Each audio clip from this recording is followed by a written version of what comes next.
आपको पता है भारत में राजा महाराजाओं की जमीनें होती थी, बड़े बड़े जागीरदारों की जमीनें होती थी, और एक आम आदमी उनके पास जाके कहता था भाई मुझे 5 बीघा का खेत दे दो, मैं आपके खेत में खेती करूंगा। होता था कि नहीं होता था? आज भी होता है कि नहीं होता है? इसको क्या बोलते हैं? बाटे में खेती करना, हिस्सेदारी रखना। इस घटना को समझ गए तो ये धंधा समझ में आएगा। ध्यान से सुनना, लीडर्स भी और नया आदमी भी। एक आदमी जिसके पास कुछ नहीं है, वो गया किसी के पास, जमीन उसकी, कुआं उसका, बिजली उसकी, इंफ्रास्ट्रक्चर उसका, इसका कुछ नहीं है। ये धंधा समझ में नहीं आता ना जिसको, ध्यान से समझना भाई।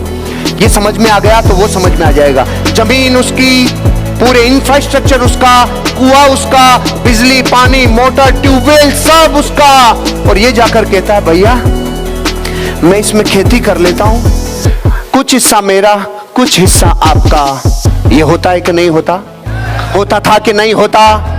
ये आदमी जिसने उसके संसाधन यूज किए और वो इन्वेस्टर बनके उसको मदद किया, इन दोनों सिचुएशन को बोला जाता है धरती पे विन विन सिचुएशन। ना किसी की गुलामी है, ना किसी का आदेश है, ना किसी के ऊपर पाबंदियां है, ना किसी को नौकरी है, ना किसी के ऊपर कोई भी तरह का प्रेशर है।